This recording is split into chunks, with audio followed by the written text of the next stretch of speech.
Assalamualaikum warahmatullahi wabarakatuh. Bismillahirrahmanirrahim. Alhamdulillahirabbil alamin. Wassalatu wassalamu ala asyrafil anbiya wal mursalin. Sayyidina Muhammadin wa ala alihi wa sahbihi ajmain. Amma ba'du. Saudara-saudaraku yang saya cintai, ini saya mau menceritakan sebagian sejarah Syekh Abdul Qadir Jailani yang terkenal Sultanul Aulia. Saudara-saudara yang saya cintai, jadi pada suatu ketika tepat di hari Arafah, waktu itu Syekh Abdul Qadir masih remaja. Dia membajak ladang dengan seekor lembu. Tetapi tiba-tiba terjadi keanehan-keanehan. Aneh tapi nyata. Karena lembu itu bisa berbicara seperti manusia. Menoleh kepada Syekh Abdul Qadir. Hai Abdul Qadir, kamu dijadikan bukan untuk itu. Dan tidak diperintah untuk mengerjakannya. Syekh Abdul Qadir terkejut. Ini ada lembu kok bisa berbicara seperti manusia.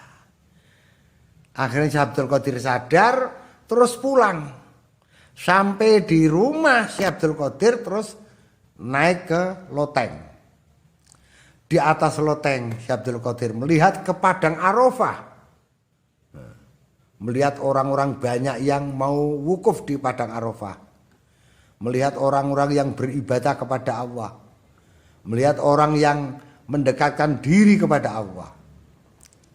Syekh Abdul Qadir sadar, terus matur sama ibunya, Bu, serahkanlah aku kepada Allah dan izinkanlah aku.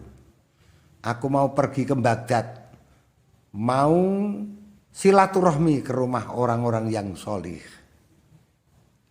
Ibunya bertanya, kenapa kamu bicara begitu? Akhirnya Syekh Abdul Qadir menceritakan peristiwa-peristiwa yang aneh itu tadi. Lembu yang berbicara itu. Diceritakan kepada ibunya. Ibunya sadar. Terus ibunya mengambil harta warisan ayahnya Syekh Abdul Qadir. Harta warisan tersebut berupa uang. Jumlahnya 80 dinar. Terus dibagi dua, yang 40 untuk Syekh Abdul Qadir, yang 40 untuk saudaranya. Terus ibu membuat saku tempat penyimpanan uang, ditaruh di bawah ketiak pada baju yang akan dipakai itu. Disamarke lah.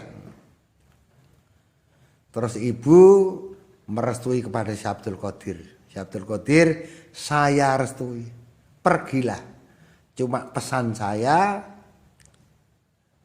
berkatalah yang benar, berbuatlah yang jujur, berlaku jujur. Ini pesan-pesan mutiara ini. Akhirnya Syekh Abdul Qadir mengucapkan selamat tinggal kepada ibu yang tercinta. Ibu meneteskan air mata karena terharu, tahu bahwa Syekh Abdul Qadir akan mendapat derajat yang mulia. Ibu pesan, Abdul Qadir berkata yang jujur, berkata yang benar, berlaku yang jujur. Ini pesan seorang ibu kepada Syekh Abdul Qadir Jailani. Mungkin aku tidak bisa melihat wajahmu lagi sampai besok di hari kiamat. Syekh Abdul Qadir terus pergi, mengikuti kafilah-kafilah para pedagang-pedagang itu. Lah di tengah-tengah perjalanan ketemu para penjahat-penjahat yang berkuda. Semua dagangan-dagangan dirampas. Tetapi Syekh Abdul Qadir bergaya orang fakir, orang miskin, orang yang tidak punya. Pakaiannya sangat sederhana sekali. Dikira tidak punya uang. Tapi sempat ditanya, hai, kamu punya apa? Syekh Abdul Qadir jujur karena sudah dipesan sama ibunya. Saya punya uang. Berapa? 40 dinar. Tapi penjahat itu tidak percaya. Dikira Syekh Abdul Qadir tidak punya uang. Kelihatannya kan orang miskin. Terus penjahat datang lagi. Hei, kamu uang punya apa? Saya punya uang. Berapa? 40 dinar. Penjahat tidak percaya. Tetapi akhirnya Syekh Abdul Qadir ditemukan kepada pimpinannya. Pimpinan bertanya, kamu punya apa? Uang. Berapa? 40 dinar. Di mana? Di sini. Akhirnya dibuktikan ternyata memang Syekh Abdul Qadir punya uang 40 dinar. Pimpinannya kaget.